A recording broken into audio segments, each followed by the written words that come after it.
আলাইকুম দর্শক শ্রোতা, মোটর জানি ইউটিউব চ্যানেল থেকে সবাইকে স্বাগতম জানিয়ে শুরু করছি আজকের 7 নম্বর পর্ব। আজকের পর্ব থাকছে গত পর্বের মতো মালিকদের উদ্দেশ্যে।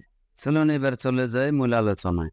তার আগে Subscribe to my channel. পাশের বেল আইকনটি বাজিয়ে দিবেন যেন সবার আগে ভিডিওটি আপনারা পেতে পারেন। আমি গত পর্বে আলোচনা করেছি এখন বর্তমানে যেসব গাড়িগুলি বাইর হয়েছে, যেমন টাটা, লিলেন, হিনু, বিভিন্ন রকমের গাড়ি বাইর হয়েছে। সেই গাড়িগুলিতে লাগানো আছে এয়ার ক্লিনার ফিল্টার। সেই ফিল্টারগুলি ভুল পরিচালনা করার কারণে গাড়ির সার্ভিস ভালো দেয় না।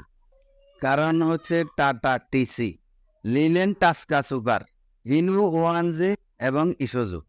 এইসব গাড়িগুলিতে দুটো করে ফিল্টার থাকে, একটা হচ্ছে বড় ফিল্টার আর একটা হচ্ছে ছোট ফিল্টার।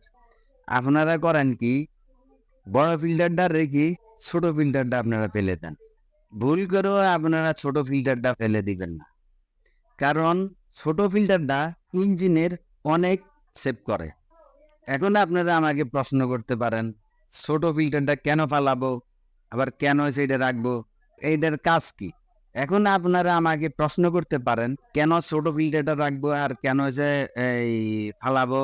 এটার মূল কারণ হচ্ছে আপনাদের ছোট ফিল্টারটা, বিশেষ করে ছোট ফিল্টারটা আপনাদের অনেক ইঞ্জিনের অনেক সেভ করে এবং কি গ্যাসের থেকে বাঁচায়। আপনার হচ্ছে গাড়ি পিকআপও হালকা রাখে। এই ফিল্টার যদি আপনারা ফালাই দেন তাহলে আপনাদের ইঞ্জিনের হবে কি, যে বড় ফিল্টারে একটা কিছু হচ্ছে হাওয়া টানে, বড় দানাটা কিন্তু আটকায়, ছোট দানাটা কিন্তু ওইটা আটকাইতে পারে না। তো এই যে ছোট ফিল্টারটা দেওয়া হয়েছে এই ছোট দানাটা আটকানোর জন্য।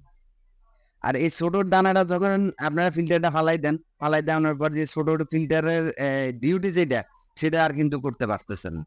ওই বাড়িটা হয় কি, আপনারা ওখান থেকে ইঞ্জিনে যখন হাওয়ার প্রেশার টানার পর দিয়ে এটা টার্বোতে যায়, টার্বোর থেকে আপনার ওখানে একটা যে রেডিওয়াটার মতো একটা দেখবেন যে নেট আছে, ওই ওই নেটে যাবো, ওই নেটের থেকে আপনারা আসবে কোথায়, মিনিফোন দিয়ে ডাইরেক্ট ঢুকবে যে সিট গাইড বেল্ট, তারপরে যাবে ইঞ্জিনে, ইঞ্জিনে যাওয়ার পর দিয়ে আপনার পিস্টন রিং এটা গসতে গসতে এটা খাইয়ে যাবে এবং আপনার যে কম্প্রেসার দুর্বল হবে তখন গ্যাসটা মারবো।